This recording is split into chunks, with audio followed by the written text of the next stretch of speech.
네, 예, 인사드리겠습니다. JBK 연구소를 책임을 맡고 있는 장봉근입니다. 반갑습니다.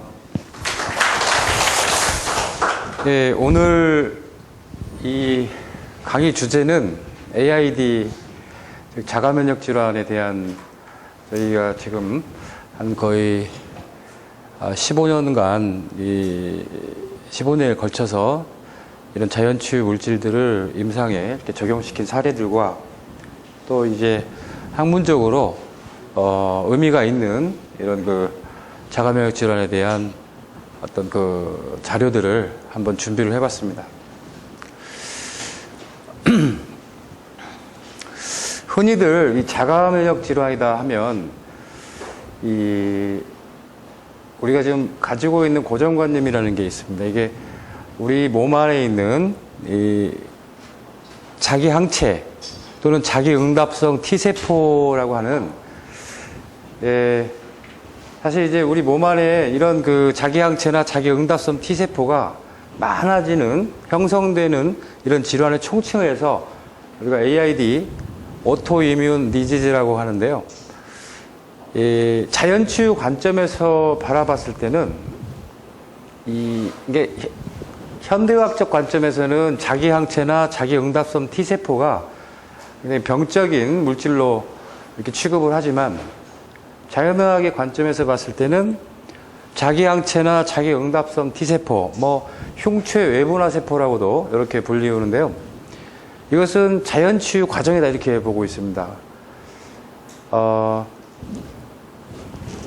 심하게 손상된 조직을 신속하게 제거하기 위한 어떤 백혈구의 내부 면역세포다. 이렇게 이제, 이해를, 해야 하는 것으로 이렇게 지금, 자연의학에서는 그런 식으로, 파악을 하고 있습니다.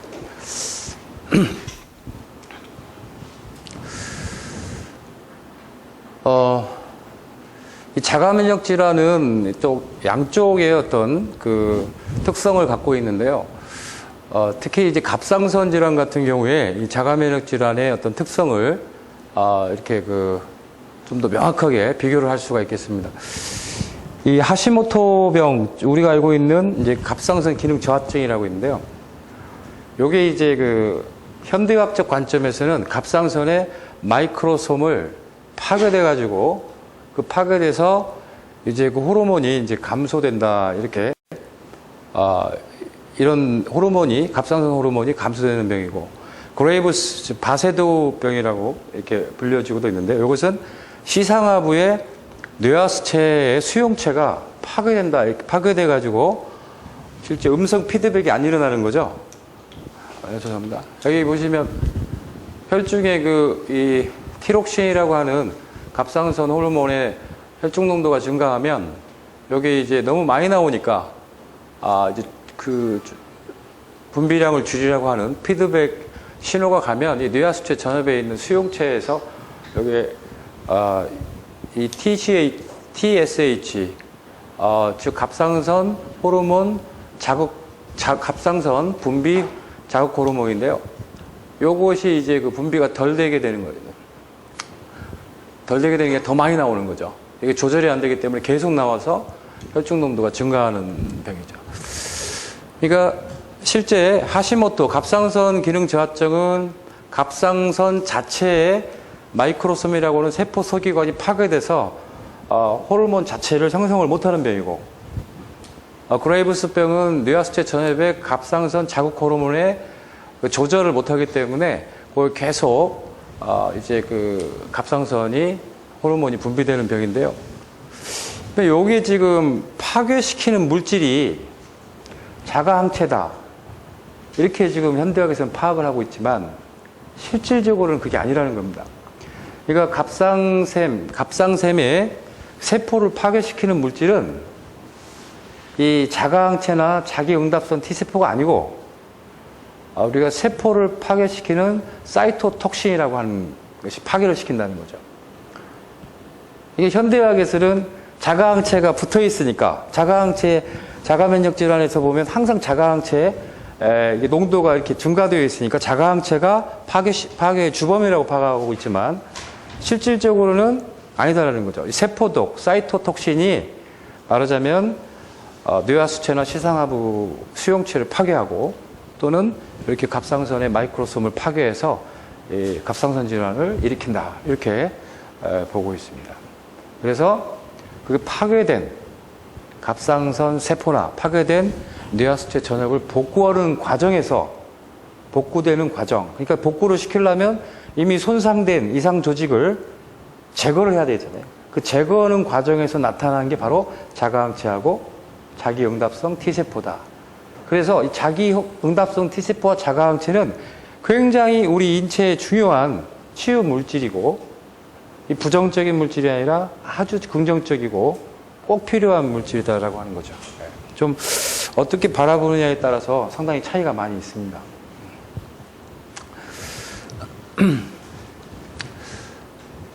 AID의 발생 부위에 대해서 사실 뭐 이런 부분에 대해서 크게 이렇게 논의가 된 적이 없는 것 같아요. 근데 제가 그동안 뭐 지난 20년 동안 이 뭐 류머티즘이라든지 루푸스, 뭐 베체트, 뭐 쇼그램, 피부 경화증, 뭐 섬유 근육통이라든지 그러니까 뭐 CRPS라고 해서 복합통증 증후군이라고 들어보셨잖아요. 이것도 대부분 다 자가면역 질환으로 파악할 수가 있어요. 왜 그러냐면 이 자가면역 질환의 제가 보기에 한 95%는 이 콜라겐에서 발생이 일어납니다. 이 콜라겐이라는 병이 한방에서 이제 악교 섬유질인데요. 단백질이에요, 단백질. 근데 이게 우리 인체의 한 35% 정도 되는 아주 방대한 결합 조직의 주요 단백질로 좀 쓰여지고 있어요. 그리고 이 결합 조직이 없는 곳이 없죠. 눈, 치아, 귀, 뭐 혈관, 뭐 근육, 뼈. 그러니까 잘 보시면 피부, 자가면역 질환이 일어나는 부위들을 잘 보시면 다 콜라겐이 다 관여를 하고 있어요. 그래서 이 콜라겐 데미지가 일어나는 병이 바로 자가면역 질환이다. 이렇게 보시면 되겠습니다. 네. 뭐 사실 정상 세포를 공격해 가지고는 자가면역 질환은 거의 일어나지 않는다. 그러니까 조직 중에서도 콜라겐 조직이 이렇게 그 세포독에 의해서 사이토톡신에 의해서 공격을 당했을 때 이 콜라겐 조직을 제거하고 이상화된 콜라겐 조직을 제거하고 복구시키는 과정에서 나타나는 일련의 염증, 통증 이런 증상들이 바로 자가면역 질환의 증상이다. 이렇게 보시면 될 것 같아요. 그 다음에 이제 자가면역 질환의 발생 부위를 또 넓게 해석을 하면 두 가지가 있어요. 하나는 이제 콜라겐이고 하나는 림포사이트입니다. 그러니까 즉 백혈구가 손상을 당해도 자가면역 질환이 일어나는 거예요. 백혈구가 주로 이제 그 두 가지 종류가 있는데 하나는 외부 면역을 담당하는 T셀과 B셀이 있는 거고요. 그다음에 내부 면역을 담당하는 NKT 셀과 그다음에 B1이라고 해서 B셀 자가항체를 갖고 있는 림프구 B셀이 있고 그다음에 이제 NK셀 암세포. 그러니까 우리 몸에 이상 조직이 나타난다, 이상 세포가 나타났을 때 그걸 제거시켜주는 그런 내부 면역을 담당하는 백혈구를 지금 이제 B에서 말하는 그 백혈구인데요. 이런 여기에서 림포사이트는 그런 내부 면역을 담당하는 백혈구예요. 그래서 NKT 셀이라든지 NK 셀, 그다음에 B1 셀 같은 이런 백혈구를 말을 하고 있습니다. 그래서 여기에 림포사이트가 데미지를 입게 되면 이 백혈구는, 이 림프구는 자기와 비자기를 구분하는 능력이 없어져 버립니다. 그러니까 뭐 아군인지 적군인지를 판단하는 힘이 없어지는 거죠. 그러니까 정상 콜라겐도 그냥 공격해 버리는 거예요. 정상 콜라겐 공격하고 정상 세포도 공격하고 사실 이제 아토피 피부염도 두 가지예요. 콜라겐 조직이 손상돼서 오는 경우가 있고 백혈구의 손상으로 오는 경우가 있어요. 근데 가장 심각한 것은 사실 이 두 번째입니다. 이 두 번째 같은 자가면역 질환이 두 번째 백혈구 이상에서 온 경우에는 치료하기가 상당히 힘이 들고 또 시간도 오래 걸립니다. 그래서 이게 복합적으로 나타나는 경우도 있고 콜라겐 쪽에 문제만 나타나는 경우도 있어요. 사실 치료할 때는 이 두 가지가 다 있다고 보고 치료를 하는 게. 다음 이제 AID의 치료 기간은 보통 3주, 8주, 12주 이렇게 되는데 제 경험상 2달이면 다 치료를 할 수 있습니다. 이게 이제 그 후로는 이제 그 유지 관리하는 거고요. 2달이면은 이렇게 8주 정도면은 거의 호전이 거의 다 대부분 되고 그 다음부터 12주, 1년 해서 완전히 이제 재발되지 않게 만들어주는 프로그램을 좀. 정상세포는 이렇게 공격인자 바이러스하고 세균이 이렇게 있고 여기에 이제 면역세포들이 조직을 이렇게 보호하고 있어요. 근데 이제 AID 같은 경우에는 일단은 이 바이러스나 세균이 조직을 공격하고 이 면역세포들이 사실 이제 여기에서의 면역세포 파란색 면역세포는 굉장히 외부 면역을 담당하는 T셀과 B셀을 말을 하고 있네요. 외부 면역을 담당하는 T셀과 B셀의 힘이 약해져서 이 공격인자로부터 말하자면 공격을 받는 거고요. 실제 이제 나중에 자가 항체들이 이 손상당한 조직을 재빠르게 우리 정상 조직으로부터 배제시키기 위해서 염증 반응들을 유발시키는 그런 거가 보입니다. 세포 독소, 사이토톡신은 사실 굉장히 많은 세포독이 있습니다만 크게 분류를 하면 스트레스, 이 몸하고 마음 이렇게 하는데요. 우리 육체에 가해지는 스트레스도 우리 몸에서 독소를 많이 이끌어내죠.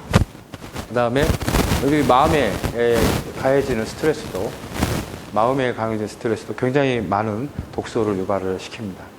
실제 그 독소는 활성산소 형태로 많이 나타나는데 그 활성산소 같은 경우에 이제 양질물보다 더 강력한 그런 독성을 갖고 있는 하이드록실 라디칼 같은 아주 무서운 이런 라디칼을 세포를 거의 단 1초 내에 암세포로 만들어 버릴 수 있는 그런 아주 강력한 독소를 유발시키는 게 바로 이런 화가 되고 있습니다. 이 화는 신체 육체적인 스트레스라든지 정신적인 스트레스에서 동시에 올 수가 있다 이렇게 보시면 됩니다. 제노바이오틱스는 이게 이제 사전적인 정의로서는 세포에 손상을 끼치는 모든 물질이다 이렇게 되어 있습니다. 그래서 이걸 실제 독이다. 이게 눈에 보이는 독소가 있고 눈에 보이지 않는 독소가 있습니다. 그래서 이제 중금속이나 방사선, 전자파 이런 것들은 눈에 보이지 않는 GMO, 유해균 이렇게 하는데 우리가 식품 첨가물이라든지 과산화 지질 이런 것들도 다 제노바이오틱스다. 이렇게 실제 최근에 이 제노바이오틱스가 어두운 병의 원인이다라고 하는 게 많이 밝혀지고 있죠. 예, 제가 이제 전체 병이 일어나는 원인과 우리 스스로 이제 약을 쓰지 않아도 우리 몸에서 병이 치유되는 것을 간단하게 이렇게 도표로 이렇게 정리를 해봤습니다. 사실 이 하나만 제대로 이렇게 이해를 하고 계셔도 우리 몸 전체의 생리기전, 치유기전을 파악하실 수 있을 것 같습니다. 이 스트레스와 이 독소가 우리 몸 안에 일단 유입이 되면 우리 몸은 이 교감신경계가 이게 작동을 하게 되는데요. 그 교감신경계가 이제 작동을 하게 되면 아드레날린이 이제 실제 전투 호르몬이라고 하는데 아드레날린이 이렇게 과다 분비가 되게 됩니다. 그렇게 되면은 우리 몸에서는 이건 의식 상태하고는 전혀 관계가 없습니다. 그냥 스트레스 받으면 자연스럽게 아드레날린이 나오는 거예요. 나와라 해서 명령해서 나오는 게 아니라 무조건 분비가 돼요. 그렇게 되면 혈관이 일단 수축을 하고 과립구라고 하는 백혈구가 증가하게 됩니다. 이 과립구는 세균을 잡는 백혈구를 과립구라고 이렇게 총칭을 하게 되어 있습니다. 그래서 이 과립구하고 혈관이 수축하게 되면 혈관이 일단 좁아지니까 혈압은 올라가고 또 혈관이 수축되니까 실제 그 많은 혈류 장애가 일어나죠. 그래서 내장으로 가는 모든 혈관이 다 닫혀버립니다. 스트레스 보면 어느 쪽에만 열리냐면 뇌하고 근육 쪽의 혈관만 열려요. 그래서 싸우기 좋게 만듭니다. 심장하고 뇌하고 근육만 열리고 나머지 내장 쪽은 다 닫혀버립니다. 그러니까 우리가 극도의 긴장 상태에 있을 때는 소화가 안 되죠. 네.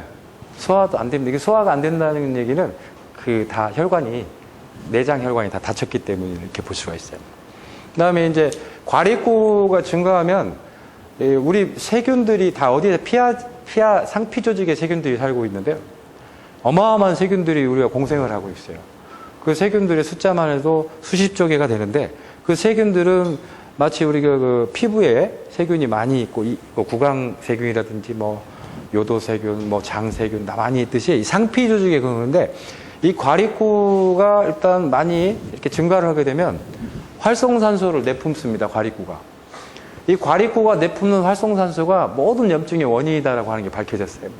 그러니까 실질적으로 스트레스를 받으면 위나 뭐 장애 또는 우리 조직에 염증이 발생하는 이유는 바로 과립구에 의해서 발생이 되고 있습니다. 그러니까 상피에만 염증이 발생합니다. 왜 상피에만 염증이 발생을 해봤더니 모든 세균들은 다 상피에만 존재하는 거예요. 그래서 이렇게 과립구가 증가해서 활성산소가 증가하면 이 과립구가 활성산소를 내뿜어서 세균을 죽이는데 그 세균만 죽이는 게 아니라 옆에 있는 상피 조직이 같이 손상이 돼요. 그래서 거기에 염증이 유발되고 그 염증이 좀 더 심해지면 종양으로 이렇게 악화가 되기도 합니다. 그래서 이런 혈류 장애가 일어나 산소가 부족해지고 산소와 영양분이 부족해지고 활성산소에 의해서 조직이 손상되는 병, 이게 바로 염증입니다.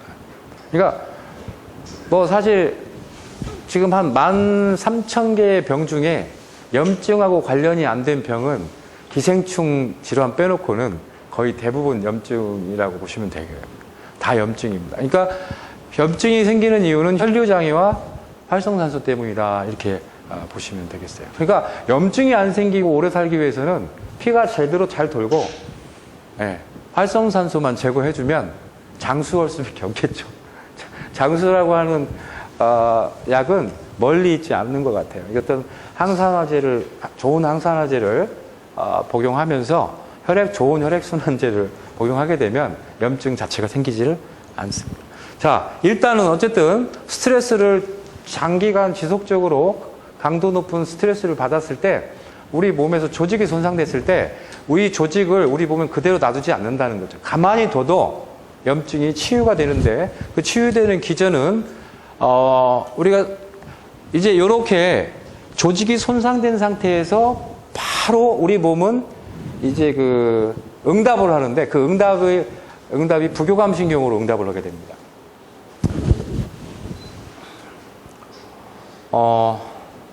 그러니까 교감신경이 센 게 들어오면 나중에는 부교감신경이 응답을 하는 우리 몸의 그 교감신경과 부교감신경의 이런 밸런스를 건강이라고 하는데 이게 깨져 있는 사람들은 자율신경 실조증이라고 하는 거거든요.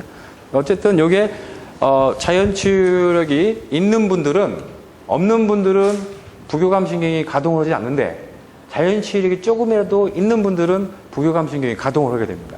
부교감신경이 가동을 해서 아세틸콜린이라는 아드레날린과는 좀 반대되는 혈관을 확장시키는 물질이 나오고 그 다음에 프로스타그란딘이라고 하는 자연치유 호르몬이 나오게 돼요. 그래서 프로스타그란딘은 혈관 확장도 있지만 혈당 조절, 면역 조절을 하는 아주 중요한 물질이에요.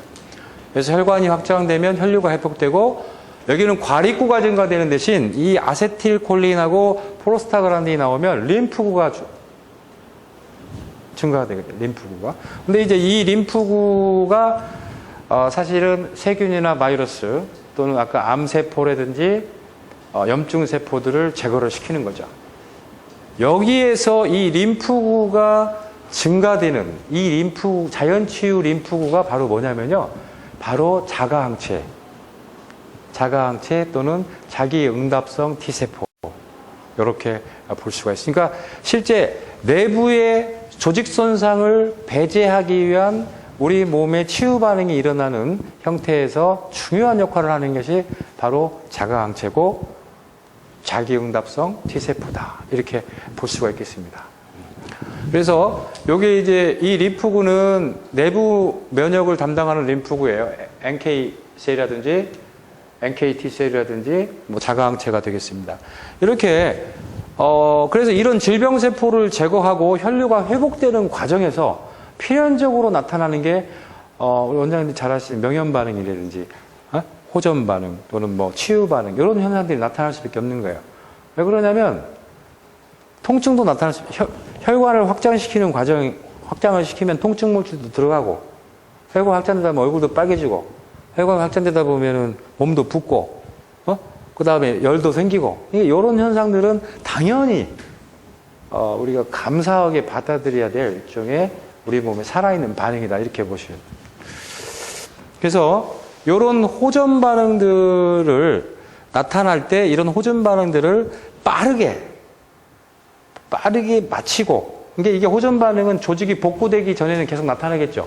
이게 복구를 빠르게 할 수 있도록 도와주는 게 줄기세포와 효소가 이 조직의 질병세포가 제거됐기 때문에 조직을 복구하는 데 필요한 이런 그 효소와 줄기세포를 공급해서 최종적으로 이렇게 조직을 복구하게 됩니다. 여기서의 효소는 이 곡물 요소나 이런 게 아니고 이게 이제 복구 요소예요. 그 복구 효소가 나오면서 줄기세포와 같이 조직을 복구하게 된다 이렇게 볼 수가 있겠습니다. 네, AID의 잘못된 인식 사실 뭐 거의 지금 양방 쪽에 계신 분들의 한 90% 이상은 이런 잘못된 인식을 가지고 있습니다. 뭐냐면 AID를 면역 항진 질환으로 알고 있어요. 아마 대부분 다 그러시죠. 네? 그러니까 면역 과잉 반응이다, 뭐 면역 항진 질환이다 이렇게 알고 계시지만 아니라는 거죠. 이게 질병 자체를 어떻게 보느냐에 따라서 굉장히 차이가 있는 거예요. 아까도 말씀드렸지만 자가항체라든지 자기응답성 T세포는 우리 몸에서 꼭 필요로 하는 치유 반응의 일종이기 때문에 그것을 떨어뜨리거나 그거 자체를 억제해버리면 치유 반응이 안 일어나겠죠. 아주 굉장히 아이러니컬한 일들을 우리가 경험할 수가 있어요. 그건 아니에요. 그러니까 그래서 AID 치료제를 면역 항진 질환이라고 보기 때문에 원래 정상이었던 내부 면역세포가 비정상적으로 항진됐다. 그래서 이것을 억제를 시켜줘야 된다 해서 쓰는 약이 면역 억제제하고 스테로이드를 이렇게 쓰게 되죠. 그러면 2단계에서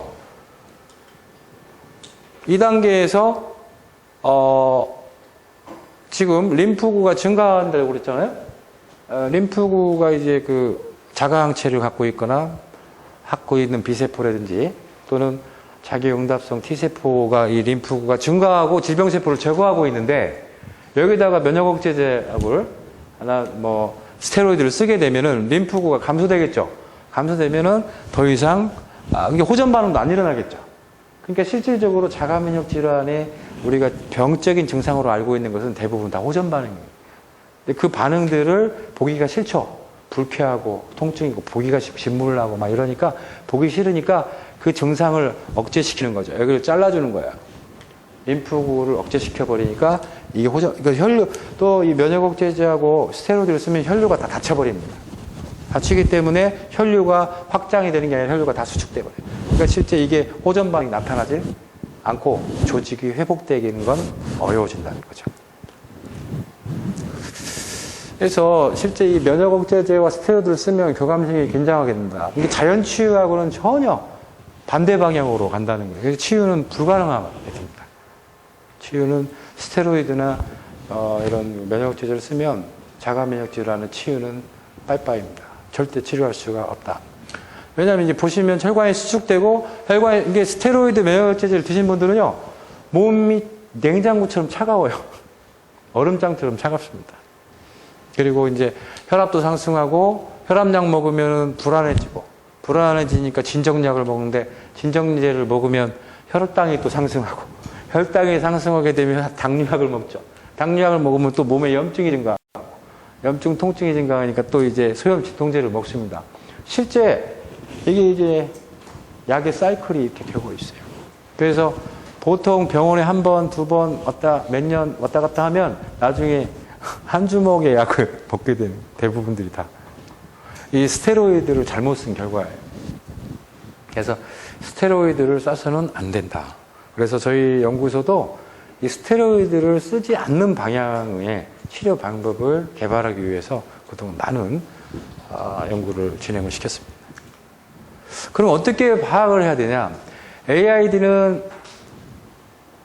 면역 억제 질환으로 봐야 된다는 거죠.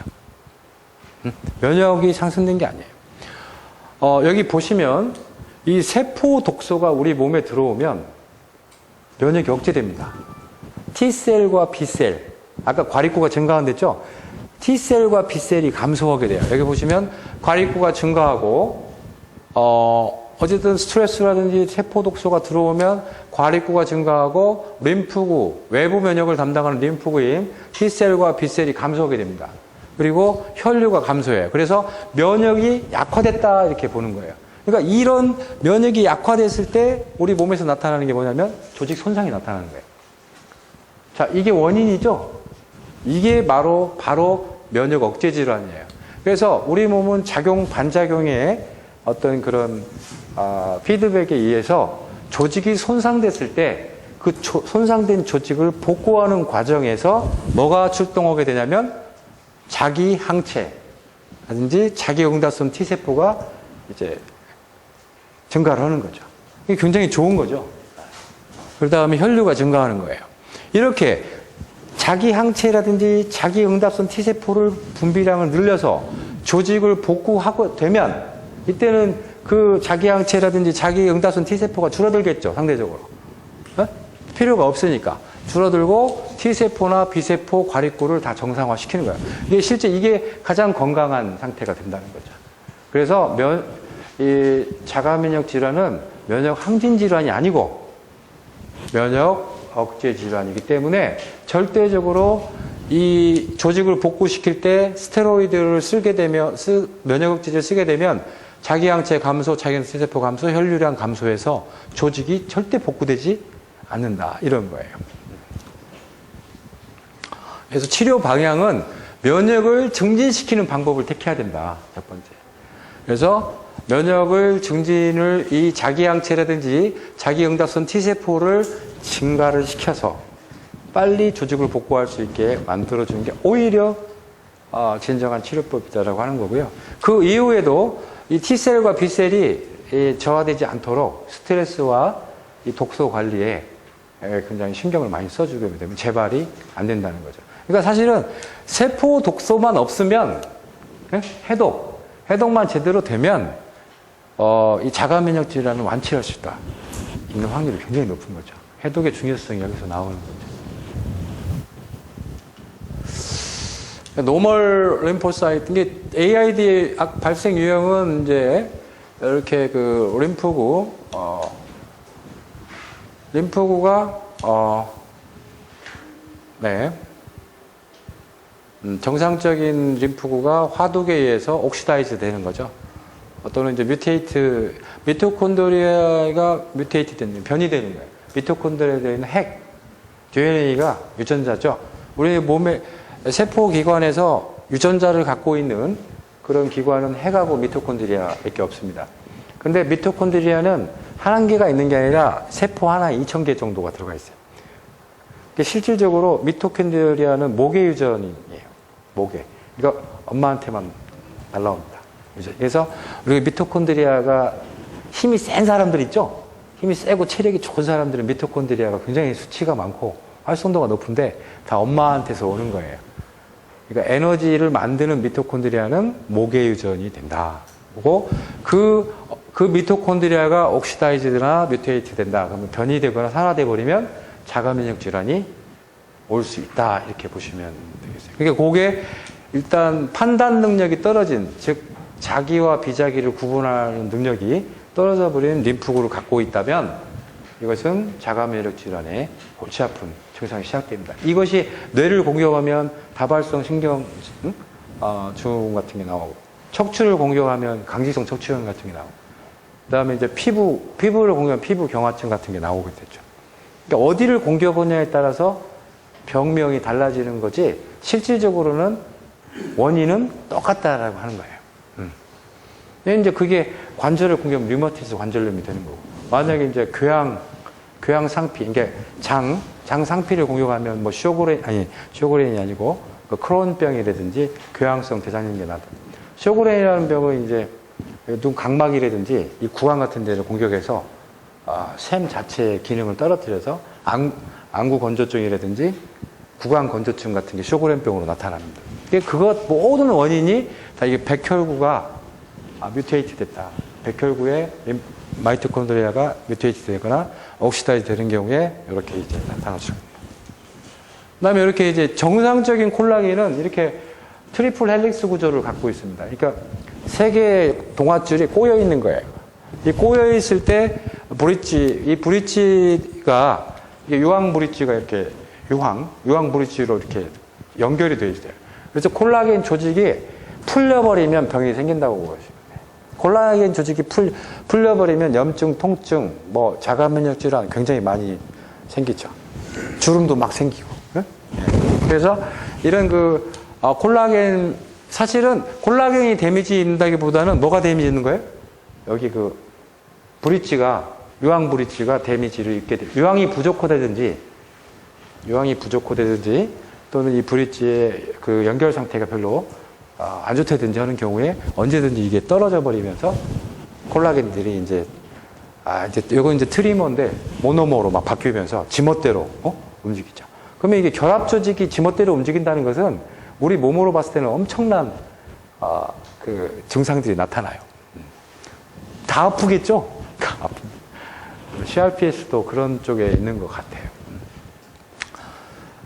그래서 이제 그 AID의 면역 상태와 콜라겐을 이렇게 비교를 한번 파악을 해보면, 노멀에서 아브노멀, 노멀 이렇게 세포로 변하는 과정에 실제 이 decline of external immunization, 그러니까 외부 면역, 그 T셀과 B셀이 저하되고, 그래놀로사이트, 그러니까 과립구가 증가되는, 그러니까 외부 면역이 감소됐을 때 이렇게 풀려버립니다. 즉 T셀과 B셀이 부족하다는 얘기는 외부의 항원, 바이러스나 독소나 또는 세균들이 여기에 그 브릿지를 공격해서 이것을 해체시켜버릴 수가 있다는 거죠. 그러니까 이런 면역이 떨어질 때 오는 병이다, 이렇게 보시면 되겠고, 이제 이것을 정상화시키는 데는 내부 면역, internal immunization, 그러니까 내부 면역력 자체를 올리는 것. 그 내부 면역 자체를 올리는 게 바로 자가항체 또는 자기응답성 T세포가 가동되는 이런 형태다. 그래서 이런 것들을 정상화시키는데 면역력이 굉장히 중요한 역할을 하고 있다, 이렇게 보시면 됩니다.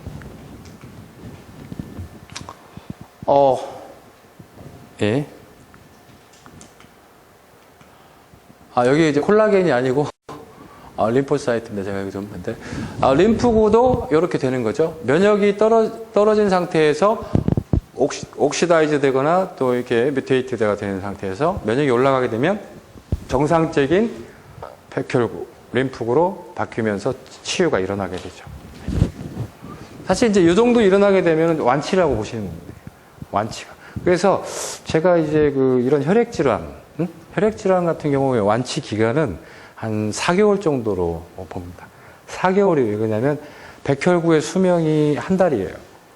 과립구의 수명은 뭐 한 2주 정도, 1주에서 2주. 그 다음에 적혈구의 수명이 한 4개월, 120일 정도 되기 때문에 사실 적혈구에서 백혈구가 만들어지는 게 굉장히 많아요. 사실 이게 적혈구가 조혈모세포가 되는 경우가 많기 때문에 이 적혈구의 상태가 굉장히 중요하죠. 적혈구가 불량하면 좋은 백혈구가 안 나오겠죠. 그런 부분에서. 그래서 그런 적혈구를 정상적인 적혈구를 만드는데 걸리는 시간, 그 혈액이 교체되는 시간이 4개월이다. 그러면 4개월이 치료 기간이다. 이렇게 볼 수가 있습니다. 통증과 염증의 발생 원인 뭐 여러 가지가 있지만 저희가 파악하기로는 이 콜라겐이 정상일 때는 통증, 염증이 거의 없다. 그러니까 통증이 있는 부위를 한번 보세요. 우리 몸에 통증이 일어나는 부위를 보시면 뇌를 빼놓고, 뇌는요, 뇌도 마찬가지입니다. 뇌도 뇌 두통도 사실 콜라겐 이상이 있어서 그런 경우가 많아요. 근데 어디 콜라겐이냐면 이제 뭐 혈관 쪽에 약한 콜라겐인데, 하여튼 혈관이 수축돼가지고 오는 병이 이제 두통이 거의 80% 이상이 혈관 수축 두통인데, 모든 염증과 통증의 발생 원인에 실제 콜라겐이 관여하지 않는 데가 거의 없다. 그래서 이렇게 콜라겐 연결 상태가 정상이면 통증이 거의 없다. 근데 이제 MSM, C3G, 바이타민 C, 여기서 MSM이라고 하는 형태는 이게 이제 이 메틸기가 양쪽에 2개 있고요. 그 다음에 산소가 2개씩 이렇게 갖고 있고 굉장히 안정한, 디메틸 설폰이라고 하는 굉장히 안정한 구조를 갖고 있는 유기유황이에요. 이 유기유황만으로는 이 브릿지가 안 만들어집니다. 이 유황에다가 바이오플라보노이드, C3G 같은 이 바이오플라보노이드가 필요하고 또 바이타민 C가 있어야만이 이 브릿지가 제대로 만들어져요. 그래서 실제 이 MSM과 C3G를 융합을 시킨 물질을 CSM이라고 해서 저희가 이번에 어쨌든 세계 최초로 개발한 물질인데요. 이 C3G, CSM과 같이 바이타민 C를 같이 병용 처방해주면 이 브릿지가 잘 만들어져요. 그래서 실제 자가면역 질환의 아주 근본적인 치료 방법은 이 3가지 물질을 넣어주는 가장 근본적인 치료 방법입니다. 그래서 결합 조직에 콜라겐이 손상되면 염증, 통증이 유발되는데 그 이유는 이렇게 결합 조직, 콜라겐이 있는 곳을 보면 뼈, 관절, 근육, 혈관, 신경, 눈, 잇몸, 내장 모든 게 통증이 일어나는 부위가 되겠습니다. 예, CSM, C3G와 MSM이 융합된 식물성 AID 교정 물질인데요. 이 CSM이 이제 저희가 이제 제품으로는 슈퍼조인트, 그 다음에 이 바르는 외용 젤로 나와 있어요. 그래서 웬만한 부위는 다 바를 수가 있겠죠. 발라서 빨리 이 브릿지를 만들 수 있도록 해주면 회복 속도도 굉장히 빨라집니다. 네. AID 단백질을, 콜라겐을 AID 단백질이라고 불리웁니다. 그래서 이렇게 트리플 헬릭스 구조를 갖고 있고요. 관절 조직의, 결합 조직의 핵심 물질이다. 그리고 전체 단백질의 35%를 갖고 있고, 트리플 헬릭스 구조를 갖고 있고, 아미노산이 10,000개 정도가 이렇게 합쳐진 아주 거대 아미노산, 고분자 상태의 단백질 이렇게 보시면 돼요. 콜라겐의 4대 기능은 세포를 연결시킵니다. 세포와 세포, 조직과 조직을 연결시키는 작용을 하고, 그 다음에 완충작용을 해요. 관절처럼 완충작용을 해서 세포들끼리 손상 안 되게 완충작용을 하고, 이렇게 접착제 역할도 하고, 완충제 역할도 하고, 그 다음에 미생물이 이제 확 조여져 있으면, 튼튼하게 이렇게 꼬여져 있으면 미생물이 들어오지도 못해요. 그리고 암이 전이가 잘 안 됩니다. 이 콜라겐 조직이 튼튼하면 암이 조직에서 이 조직으로 전이가 잘 안 일어나요. 그러니까 콜라겐 조직을 튼튼히 하면은 암의 재활에도 굉장히 유용하게 사용할 수가 있어요. 그 다음에 염증, 통증을 억제해주는 작용을 갖고 있다. AID와 유황의 어떤 법칙을 저희들이 이걸 좀 확인을 해봤습니다. 근데 AID가 있는 분들은 실제 혈중 유황 농도가 3분의 1밖에 안 됩니다. 이게 자연요법에서 대단히 중요한 거죠. 그러니까 유황이 부족하기 때문에 AID에 걸렸다라고도 말할 수가 있겠죠.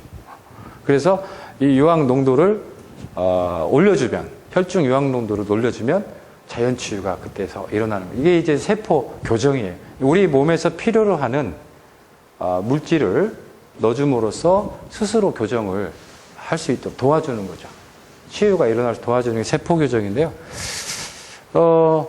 저희가 또 확인한 건 뭐냐면 심근경색 환자들의 줄기세포 숫자를 재보니까 혈관 내피 줄기세포 뭐 EPC라고 하는데 그 줄기세포를 재보니까 정상인의 3분의 1밖에 안 돼요. 자, 우리가 이건 굉장히 중요한 겁니다. 이 AID 환자의 유황 농도가 3분의 1이죠. 심근경색 환자의 EPC 농도가 3분의 1이죠. 그러니까 거의 정상인의 3분의 1 정도로 농도가 떨어지면 다 이런 부전, 그러니까 소위 이제 뭐 심부전이라든지 뭐 이런 뇌부전이라든지 마이토콘드리아가 파괴된 상태에 기능을 못하는 이런 병들이 생길 수가 있다는 거예요. 이런 관점에서 보면 그 수치만 100으로 올려주면 자연치유가 다 일어날 수 있다는 얘기죠. 이게 부족해서 생기는 병이 굉장히 많다라고 하는 거죠. 우리는 실질적으로 영양학적으로 칼로리학적으로 영양학이 아니라 칼로리적으로 많은 음식을 섭취하고 있어서 뭐 우리가 지금 굉장히 양의 시대에 살고 있는 것 같지만 실질적으로는 영양 결핍 상태에 살고 있다는 거죠. 실질적으로 필요한 것들을 제대로 못 먹고 있는 거죠. 그러니까 토마토에 라이코펜이 없어요. 토마토에서 라이코펜이 없어진 지가 굉장히 오래됐습니다. 당근에도 베타캐로틴 자체가 많이 없어지고 시금치에도 뭐 철분이 많이 없어지고 그러니까 이것은 땅의 지력이 그만큼 약해진 거죠.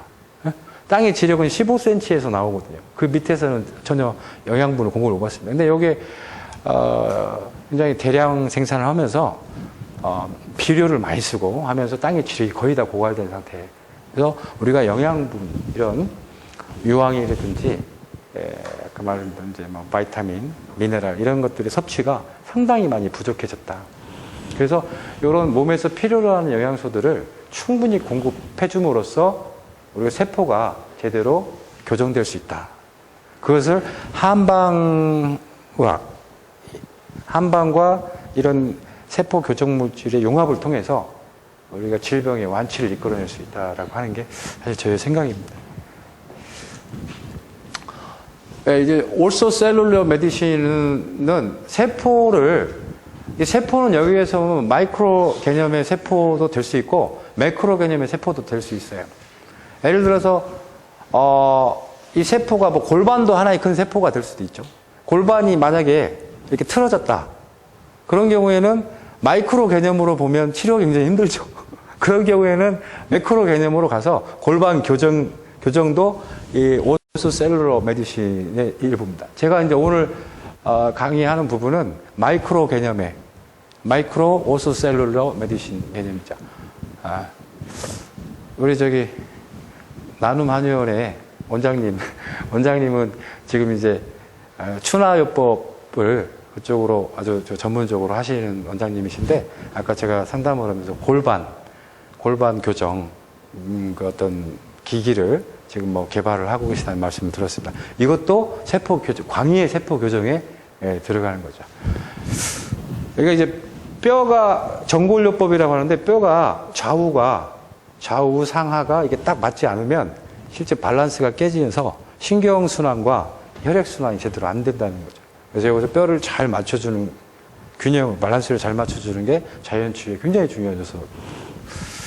그래서 병의 원인은 세포의 기능 저하로 본다는 거죠. 이 오스셀룰러 메디신에서는 병의 원인이 무조건 세포 하나의 기능이 저하되는 거예요. 세포 하나 기능이 저하되면 그게 뇌에 있던, 눈에 있던, 간에 있던 그 세포 자체에 병이 생기는, 그 조직에 병이 생긴다는 거예요.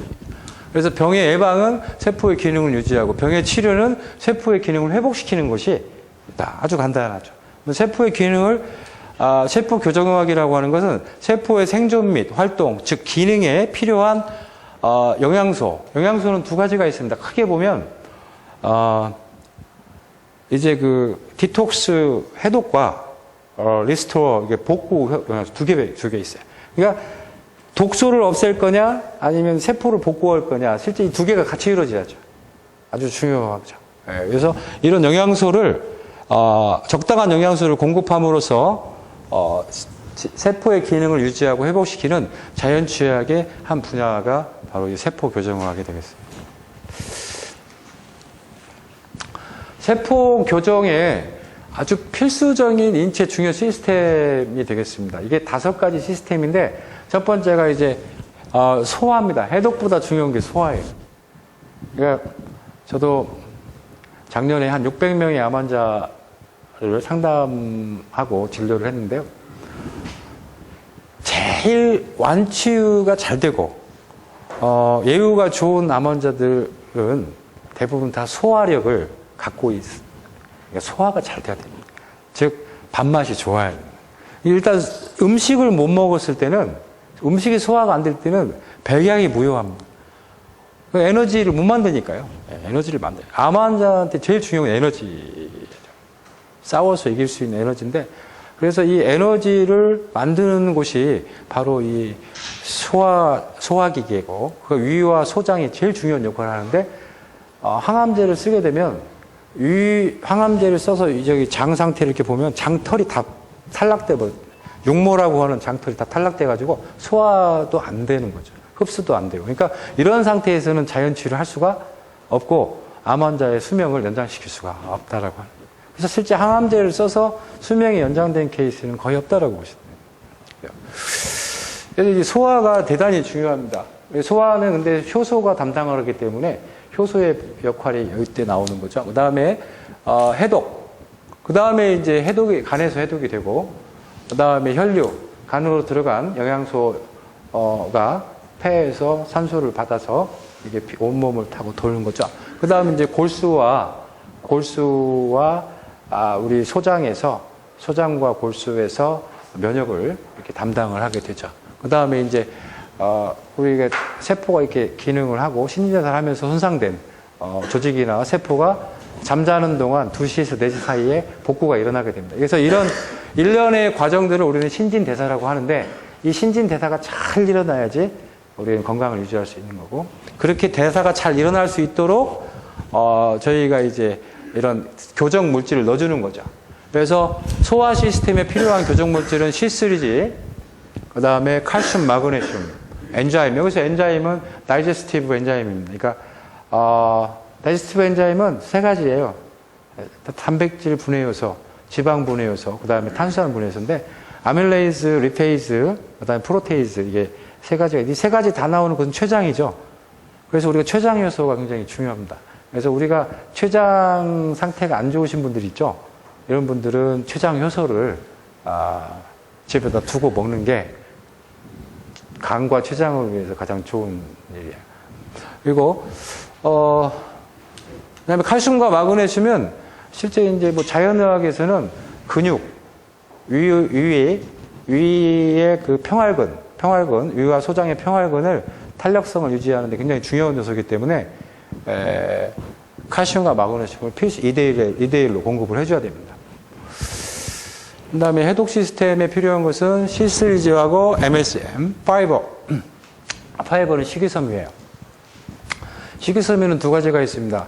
하나는 물에 녹는 수용성, 물에 안 녹는 난용성이 있는데 난용성과 수용성을 같이 섭취를 하는 경우에 장에서 프리바이오틱스, 이 프로바이오틱스는 이제 그 유산균을 말하는 거고요. 유산균을 말하는 프리바이오틱스로서 작용을 합니다. 그러니까 굉장히 중요한 항생제죠. 섬유질이 항생제예요. 그러니까 이걸 섬유질을 잘 섭취하면 몸의 면역 상태가 좋아지죠. 왜 그러냐면 이 섬유질이 유산균의 먹이가 됩니다. 유익균의 먹이가 돼요. 유익균은 우리가 프로바이오틱스라고 하죠. 프로바이오틱스라고 하는데 그 유익균이 우리 몸에서 항생제 역할을 잡균을 잡아먹는 항생제 역할을 충분히 잘하게 됩니다. 그래서 우리가 유산균이나 유익균을 키우려면 유산균의 먹이를 많이 먹어야겠죠. 그 먹이가 바로 파이버입니다. 파이버를. 그다음에 이제 그 혈류 쪽에 좋은 것은 C3G와 칼슘과 마그네슘. 여기서 엔자임은 좀 소화 효소가 아니고 혈전 용해 요소입니다. 혈전은 단백질 50%, 지방 50%로 되어 있는 게 혈전의 형태인데 그 단백질을 녹이고 지방을 녹이려면 효소가 필요하죠. 그 효소가 우리 몸에서 나오는데 플라스민이라는 효소가 나오죠. 그 플라스민이라는 효소가 우리 몸에서 단백분해 요소로 나오는데 실제 그 우리 조상들께서 만든 그 바이오 플라스민이 있어요. 그러니까 이게 우리 몸에서 만든 게 아니고 발효를 시켜서 만든 그 플라스민인데 그게 콩이에요. 그러니까 현미라든지 뭐 다른 건 발효시켜도 플라스민이 안 나오는데요. 콩 같은 경우에는 플라스민이 많이 나옵니다. 그래서 우리가 낫도 키나이즈라고 들어보셨죠? 낫도, 청국균. 그게 키네이즈 자체가 바로 좀 플라스민을 활성화시키는 효소인데, 그래서 왜 그런가 봤더니 콩이 단백질하고 지방이 50대 50으로 이렇게 많이 들어있어요. 이제 그 자체가 발효됐다는 것은 거기서 많은 효소들이 나오는 거기 때문에 지방과 단백질을 분해시키는 효소가 콩에서 많이 나오는 거예요. 그래서 실제 청국균, 콩을 발효시킨 이 효소를 많이 먹게 되면 혈류를 완전히 회복시킬 수가 있다. 면역은 C3G 노유파 DNA, 복구도 C3G 노유파 DNA. 이게 면역과 복구는 이 백혈과 줄기세포를 만드는 물질이에요. 이것을 넣어주면 세포가 교정이 됩니다. 그래서 이런 교정 물질을 정확한 용량과 그 다음에 복용 횟수 이런 부분들을 증상에 따라서 이런 것들을 저희가 그동안 지난 십몇 년 동안 이것들을 저희들이 그런 프로그램을 개발을 하게 된 거죠. 이 교정 물질에 대해서 쭉 보면요, C3G는 아로니아 안토시안, 아로니아 껍질에서 뽑아낸 안토시안이 해독, 혈류, 면역, 복구 작용, 줄기세포 활성화 작용을 이게 복구 작용은 줄기세포 활성화 작용을 하고 있습니다. 그다음에 노유파는 세포막의 구성 원료고 프로스타글란딘의 구성 원료입니다. DNA는 유전자, 식이유황은 콜라겐 구성 원료죠. 칼슘, 마그네슘은 근육, 신경, 관절, 뼈의 구성 원료고, 췌장효소, 플라스민, 커큐민. 이 커큐민도 저희들이 지금 쓰고 있습니다. 그래서 이걸 커큐민은 강황, 울금 있죠? 울금이나 강황에서 뽑아낸 이제 그 지용성 색소예요. C3G는 수용성 색소고 이 커큐민은 지용성 색소입니다. 그래서 이 커큐민을 저희들이 지금 응용을 좀 하고 있고, 식이섬유는 간과 중금속 배출, 유산균은 효소, 그다음에 비타민, 미네랄은 생체 촉매와 구성물질로서 잘하고 있다. 질병세포의 교정 과정은 종양, 부전, 염증, 정상이 매일매일 일어나고 있습니다. 우리 몸에서 매일매일 치유반응이 일어났고, 실제 이 교정이 제대로만 되면 우리 몸에서 생기는 많은 종양들, 하루에 100만 개 정도가 종양세포가 생긴다는데 그 종양세포들이 하루 사이에 정상세포로 교정될 수 있다는 거죠. 이 교정되는데 소화, 해독, 혈류, 면역, 복구 상태로 교정됩니다. 스트레스와 독소가 질병의 원인이다 말씀드립니다. 그 다음에 염증세포는 세포의 기능이 50% 파괴된 거. 그 다음에 부전세포는 세포의 기능이 90%가 파괴된 거. 그 다음에 종양세포는 세포의 기능보다는 아예 그 성질이 바뀐 거죠. 완전히 비자기로 바뀌어버린 거예요. 이 비자기로 바뀌었기 때문에 얘는 그냥 NK세포가 보면 얘는 그냥 제거시켜버리는 거예요. 하지만 이제 이렇게 염증세포 같은 경우에 회생 가능성이 있다. 다시 말해서 복구될 가능성이 있다 하면 일단은 그 세포막이라든지 이런 것들을 교체함으로써 한 번에 회생 기회를 주는 거죠. 여기 보시면 혈관염, 당뇨병, 고혈압도 다 염증 질환의 일부로 보시면 되겠습니다. AID를 이제 그 치료하는 어떤 기전인데요. 해독 상태, CSM이라고 하는 물질이 해독 상태가 만드는 물질이고, 여기에 백혈구가 C3G와 노유파 DNA, 칼슘, 마그네슘 교정이 되고, AID가 제거된 다음에 줄기세포가 이렇게 교정이 된다. 콜라겐 교정이 같이 이루어지게 됩니다. 콜라겐 교정이 일어날 때 CSM이 해독과 콜라겐 교정에서 같이 필요하게 되죠. 그래서 실제 이 자가면역 질환에서 제일 중요한 물질은 CSM이다. 이렇게 보시면 돼요. 이게 실제 해독도 하고, 그 다음에 콜라겐도 교정을 시켜주는 점. 저희 교정 제품을 보면요, C3G 파우더. 이 파우더는 아로니아에서 뽑아낸 바이오 액티브 프랙션의 생물활성 분해물이에요. 이게 C3G 컴플렉스 100%짜리. 그래서 이걸 지금 섭취하는 방법은 1회 0.5g에서 1g을 하루에 트와이스, 두 번, BID로 이렇게 먹습니다. 이 주작용은 혈관 내피 줄기세포를 활성화시키는 작용입니다. 한 달 정도 복용하면 3배 정도 늘어납니다. 혈관 내피 줄기세포가. 그러니까, 대부분 혈관 쪽의 병이다. 그런 부분들이 일단 확증이 될 때는요, 이걸 한 달 정도 복용을 시키면 됩니다. 그러면 혈관 내피 줄기세포가 아까 제가 3분의 1 상태에서 거의 100%가 되겠죠. 그러면서 혈관 손상에 관련된 질병들이 치료가 되기 시작합니다. 근데 실제 제가 이제 그 임상을 통해서 느낀 것은 이 자가면역 질환도 일종의 혈관 손상 질환이고 당뇨병, 고혈압, 모든 병들의 대부분이 만성병들이 혈관 손상과 다 밀접한 관련이 되어 있어서 C3G를 저희 연구소, 저희 쪽에서는 아주 상용 처방을 이렇게 하고 있습니다. 그 다음에 이제 노유파는 세포막을 만들어주는 기름이에요. 산화되지 않는 기름인데, 여기 이제 페릴라는 들깨, 달맞이, 이곳 달맞이는 이제 월견초유라고 해서, 여기 감마 리놀렌산을 가지고 있어요. 그 다음에 참깨는 뭐 세사미 오일인데, 요거 이제, 항산화 물질이 굉장히 많이 들어있는 유채유, 자주 해서, 369예요. 이게 오메가3, 6, 9을 1대1의 비율로 갖고 있는 거죠. 그 다음에 이제 섭취 방법은 제가 5ml라고 해놨는데 상태에 따라서 2.5ml도 괜찮습니다. 이게 2.5에서 5ml를 하루에 2번 이렇게 섭취하면 되고, 주작용은 세포막과 생체 호르몬의 성분이다. 프로스타글란딘의 원료가 되죠. 슈퍼셀은 DNA, 식물과 동물, 사람을 포함해서 식물과 동물의 염기는 다 똑같습니다. 그러니까 DNA가 같아요. RNA, DNA가 같아요. 식물하고 동물하고. 다만 그 조성, 유전자가 좀 틀릴지라도 DNA는 같습니다. 그래서 우리가 좋은 식물의 DNA를 먹으면 우리 몸에 좋은 DNA가 만들어진다. 이렇게 보시면 되겠어요. 그래서 좋은 식물의 DNA는 클로레라, 그다음에 스피루리나, 그다음에 효모 DNA 추출물, RNA 추출물 이런 것들을 복용을 충분히 하면 우리 몸에서 좋은 핵산이, 좋은 유전자가 만들어져서 세포가 건강해진다 이렇게 보시면 돼요. 핵과 미토콘드리아의 유전자 원료를 공급한다 이렇게. 그다음에 이제 슈퍼조인트 CSM.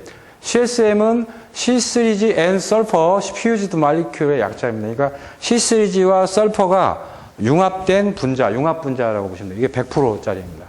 그래서 이게 이게 180점인가요?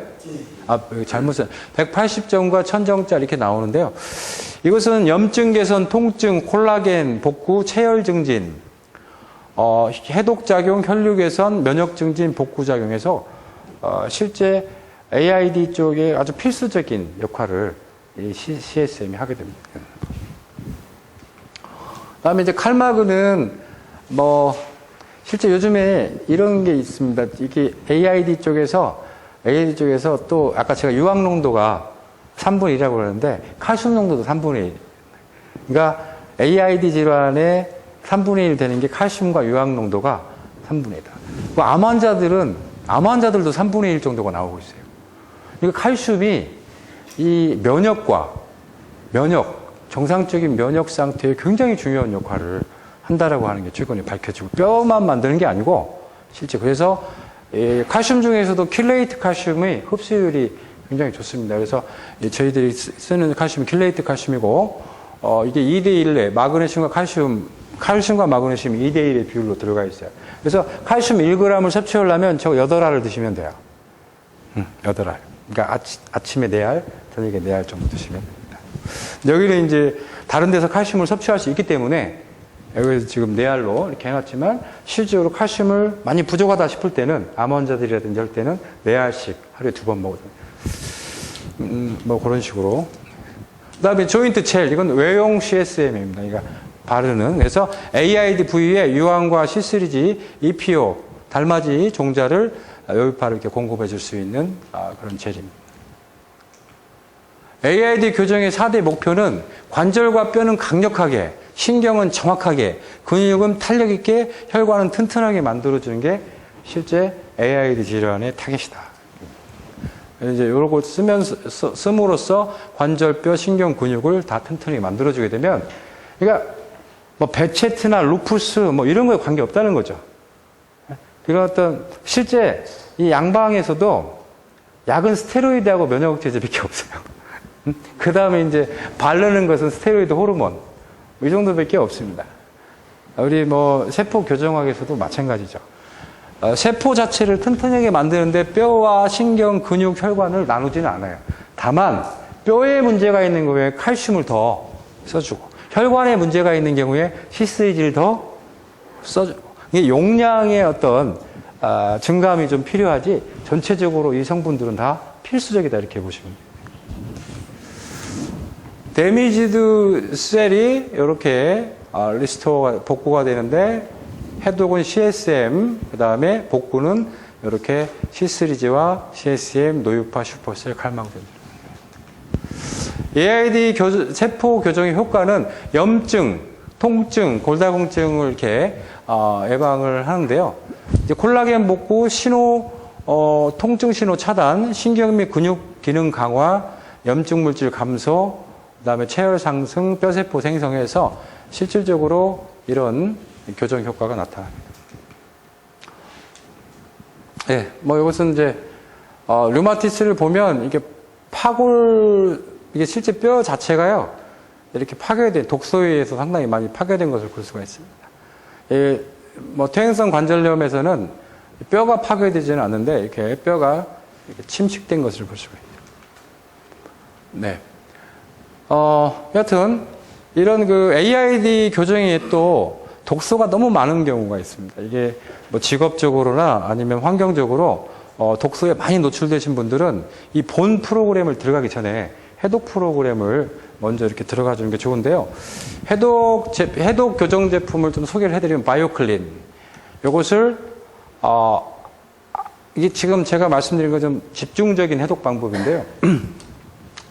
40ml씩 이게 8시하고 20시에 섭취를 하는데요.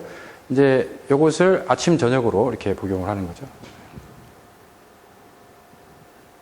네. 이 해독 교정 물질에 노유파도 들어갑니다. 이것은 한 번에 해독 상태에서 복용을 할 때는 20ml씩 하루에 2번 40ml를 복용을 해요. 이거 노유파 혹시 간 해독이라고 들어보셨죠? 실제 간 해독을 때 올리브유를 쓰잖아요. 실제 노유파를 하루에 한 40ml 정도 넣으면은 간에서 어마어마한 양의 그 담즙을 많이 만들어내게 됩니다. 그러면 담즙이 나올 때 그냥 나오는 게 아니라 독소를 데리고 나오고 또 이제 담도라든지 담낭 쪽에 있는 노폐물이나 찌꺼기들이 같이 이렇게 나와서 담도 클린 효과도 있어요. 조그마한 담석들도 다 나와버립니다. 그래서 요것을 해독해서 간 해독도 같이 병용을 할 수가 있다. 그 다음에 이제 바이오사는 저희들이 개발한 이게 식이섬유예요.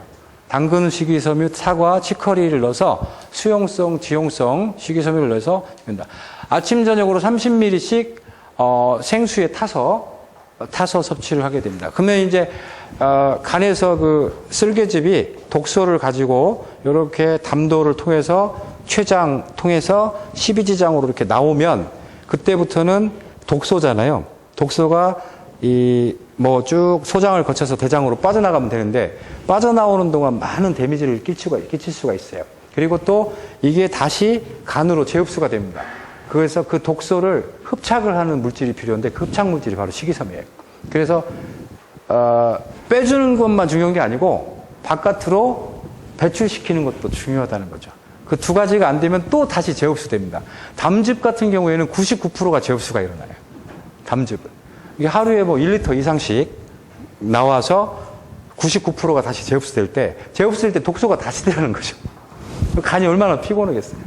그럴 때 섬유질을 섭취를 해야 이 섬유질은 흡착작용이 굉장히 강합니다. 그래서 딱 붙잡아가지고 대변으로 빼준다. 근데 여기서 이제 베노바이오틱스 제거하는 건 중금속, 방사선, 전자파, 농약 다 나오게 되죠. 그 다음에 이제 저희들이 쓰고 있는 알칼리수인데요. 이게 pH가 한 8.4 정도 되는 알칼리수예요. 굉장히 높죠.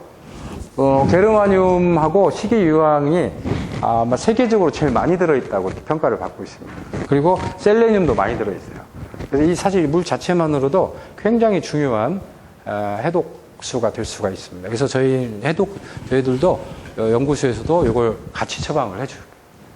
그래서 500ml, 하루에 이제 1000ml 정도 섭취하는 게 좋은데, 물량이 좀 부족하거나, 이 전립선염이라든지, 뭐, 방광 쪽이 안 좋으신 분들은 한 2리터까지도 먹을 수가 있어요. 변비가 있는 경우는 2리터까지 먹을 수가 있어요. 네, 제노바이오틱스 중독 증상은 만성 두통, 불면증, 뭐, 이명, 뭐, 메니에르 증후군도 다 제노바이오틱스 중독돼서 나타나는데, 고혈압, 동맥경화 다 제노바이오틱스 관련이 되어 있습니다. 제가 일단 뭐 암을 안 써놨는데 이 암도 제노바이오틱스에 충혈, 구내염, 천식, 아토피 뭐 이런 거 다 있습니다. 자연치유는 무조건 해독이 되지 않으면 진행이 안 됩니다. 그러니까 선해독 후 복구로 진행이 되는 거예요. 그러니까 아무리 줄기세포가 많고 효소가 많아도 혈액이 더러우면 오염되어 있으면 아예 치유 반응이 신호가 켜지질 않아요. 그래서 항상 깨끗하게 해주는 게 중요해요. 그래서 선해독을 하기 위해서는 독소가 질병을 만들면 해독이 중요하다. 해독 교정이 반드시 필요하다는 거죠. 해독 교정이 필요하다. 그래서 해독 교정을 하면 좁아졌던 혈관도 계속 넓어지게 되죠.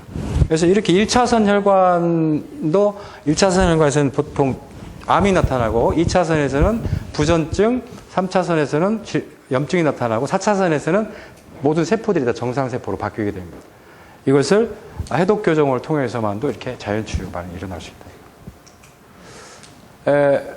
해독 교정의 개요는 우리 마요클린, 노유파, 마요산, 게르마늄 수를 통해서 치유 반응을 유도할 수 있다는 거죠. 치유 반응을 유도할 수 있고 이제 복구할 때 혈관, 관절, 피부 교정 프로그램을 같이 병용해서 복구가 신속하게 일어날 수 있도록 하죠. 네. 일반인들은요, 이게 아프지 않고, 일반인들도 제노바이오틱스에 노출되죠. 언젠가는 암에 걸리고, 언젠가는 또 병에 걸리기 때문에 일반인들은 4개월에 한 번씩, 열흘간씩 해주면 너무 좋습니다. 그래서 1일 2회, 바이오클린, 노유파, 바이오산, 게르마늄 해서, 근데 이때는 하루에 식사를 한 끼 정도 하면 너무 좋습니다. 굶는 건 안 되고요. 그래서 현미식하고 점심은 사과 하나, 감자 2개, 뭐 이렇게 해서 열흘 정도는 이렇게 1일 1식을 하면서 해독을 우리가 할 수 있다. 그 다음에 이제 환자 같은 경우에는 오일이 좋을 것 같습니다. 제가 해보니까 오일에 집중적으로 간에 있는 담도에 있는 노폐물들이 다 빠져나거든요. 실제 5일 동안 하면서 막 그 돌멩이들 있죠. 이 돌멩이들, 작은 돌멩이들 같은 경우 나오는 경우가 굉장히 많습니다. 그래서 5일 정도의 바이오클린 한 병을 다 드시는 거죠. 네, 5일에. 그 다음에 5일에 노유파 지방산도 다 드시는 거죠. 5일 만에. 그래서 5일 만에 실질적으로 내 몸에 있는 독소를 집중적으로 해독시키는 방법. 근데 이것은 환자는 좋아질 때까지인데요. 한 2개월마다 한 번씩 해주면 정말 좋습니다. 완치할 때까지. 네. 식사 방법은 똑같습니다. 네. 해독 교정 프로그램의 효과는 이렇게 중금속과 간 유해 독소, 세포 노폐물, 단백질 독소, 미생물 독소, 활성산소를 중화시키거나 배출하는 좋은 프로그램입니다. 자, 이제 임상 처방 사례를 보겠습니다.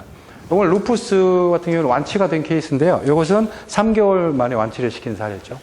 그래서 이런 처방을 C3G 처음에 1000ml를 쓰다가 나중에 500ml로 이렇게 노유파, 슈퍼셀, 칼마그 이렇게 하고 한방 처방은 금은화 단방으로 이렇게 했습니다. 다음 아토피 습진 같은 경우는 이것도 이제 거의 동일한 처방을 써서 이것도 3개월 만에 완치를 시킨 케이스입니다. 그래서 금은화 추출분말을 썼고요. 그다음에 류머티스 관절염하고 안면 근육 마비, 근육이 완전히 이렇게 마비돼가지고 아주 흉측한 그런 상태였는데 이번 같은 경우에 소염 진통제 연골 주사를 맞고 있었어요. 치료 기간 3개월 정도 걸렸고 근육 마비와 실룩거림이 완전히 사라지고 관절통과 근육통도 거의 사라지고 일단 걷지 못했던 분인데 보행도 편해지고 혈색과 피부가 정상으로 돌아온 케이스입니다. 여기는 이제 감초 우술탕을 이렇게 썼어요. 그러니까 이런 C3G 노유파, 슈퍼셀, 칼마그, 슈퍼조인트 비타민 C, 게르마늄수 바르는 거 해서 한 3개월 정도의 그 치료를 시킨 사례입니다. 이것도 류마티스 퇴행성인데요. 지금 40일 정도에 거의 모든 통증이 사라져버립니다. 초기여서 좀 빠르게 치료가 된 것도 있는데, 스테로이드하고 소염 진통제 연고를 좀 맡고 있었는데, 약을 완전히 중지한 상태에서 치료에 들어간 케이스예요. 한 40일 정도에 다 치료가 된 케이스입니다. 여기도 이제 퇴행성 관절염인데요. 류마티즘. 손이 이제 오그라드는 증상 굉장히 심했습니다. 여기도 60일 만에 손이 완전히 펴지고 혈압, 이게 뭐 서 있는 것도 힘들었는데 나중에 이제 달리기까지 할 정도로 2달 만에 이렇게 굉장히 좀 빠르죠. 원래 이제 이런 자연요법이나 이런 식품을 이용한 방법들이 굉장히 효과도 약하고 시간도 오래 걸린다고 생각하시지만 그렇지 않은 거예요. 제가 보기에는 어떤 몸과 이 물질이 잘 맞으면요, 하루 사이에도 굉장히 많은 변화가 일어나고, 한 40년 된 두통도 3일 만에 그 두통이 사라지는 것도 굉장히 많이 목격을 했어요. 근데, 며칠 사이에, 한 일주일에서 열흘 사이에 몸에 굉장히 큰 변화가 일어나시는 분들이 상당히 많이 있습니다. 그 다음에 이제 그레이브스 갑상선 기능 항진증인데, 이분 메티마졸이라고 하는 약을 한 2년 정도 썼습니다. 그래서 만성 피로, 항상 피로하고 더위를 많이 타고, 원래 이제 갑상선 기능 항진증의 특징이에요. 더위도 많이 타고 빼빼 말라 체중이 감소하고, 그다음에 땀 많이 나고. 그런데 이런 분이 치료 기간은 90일에서 120일인데 90일 정도의 약을 완전히 중지했어요. 중지하고 120일 후에 거의 이제 완치가 됐어요. 그러니까 다한증, 땀 나는 거, 그다음에 피로한 거, 체중도 한 3, 4kg 정도 늘고 호르몬도 정상 수치로 이렇게 돌아온다. 이게 사실 뇌하수체 있죠? 뇌하수체가 복구가 된 거죠. 뇌하수체의 수용체가 다시 이렇게 리커버가 다시 일어난 거예요. 그래서 그 세포를 교정시키는 데 필요한 물질 C3G, 노유파, 슈퍼셀, 칼마그, CSM, 바이타민 C 요거 이렇게 해서 근문화 추출분말을 써서 4개월 안에 4개월 내에 세포가 이렇게 교정된 케이스. 하시모토병은 이제 기능 저하증인데요. 기능 저하증이 고치기가 더 힘듭니다. 마이크로솜이 파괴돼 버리면은 이게 이제 상당히 골치 아픈데요. 시간 더 오래 걸리는 것 같아요. 기능 저하증 같은 경우. 그리고 약을 함부로 끊어서도 안 돼요. 이거 뭐 신지로이드나 뭐 이런 곰지로이드 약을 함부로 끊어버리면 굉장히 피곤하고 아주 쭉쭉 깔아앉아가지고 치료에 굉장히 이거 함부로 끊어서 안 되고 처음에는 꼭 병용 치료를 해야 된다. 약과 같이. 그래서 120일 정도는 신지로이드를 같이 복용해서 증상이 호전된 다음에 그때부터 약을 끊고 점점 이렇게 중지시키는 방법으로 증상 대부분이 개선됐습니다. 관절염, 비염, 천식이 거의 대부분 치료가 됐습니다. C3G가 노유파, 근문화 추출분말 이렇게 써서 치료를 한 케이스죠. 그다음에 크론병. 25세 전주에 사는 이제 남학생이었는데요. 장을 잘라내야 될 정도로 굉장히 심한 궤양성 대장염과 크론병을 같이 이렇게 갖고 있는 상태였어요. 근데 스테로이드하고 아프니까 스테로이드하고 소염진통제를 매일 먹고 있는데 잠도 못 자고 빼빼 마르고 피 혈변을 보고 뭐 이런 상태, 아주 안 좋은 상태였어요. 120일 만에 이것도 완치가 된 케이스입니다. 이건 뭐 병원에서는 그 장루라고 있죠, 장루. 되게 구멍 뚫어서 그 정도로 이게 그 수술까지 고민을 하고 있었는데 정말 기적적으로 이렇게 수술 않고 치료가 이렇게 일어난 케이스죠. 그래서 이렇게 썼습니다. 1000ml를 쓰고 뭐 이렇게 하다가 이제 게르마늄수하고 게지가작약탕, 게지가작약탕에 고방에 쓰는 게지가작약탕을 같이 이렇게 장 쪽에 써서 효과를 타크를 본 케이스입니다. 예, 이렇게 해서 그 자가면역 질환에 대해서 그동안 저희가 이제 임상한 그리고 연구한 데이터와 자료를 소개해드렸습니다. 예, 수고 많으셨습니다. 감사합니다.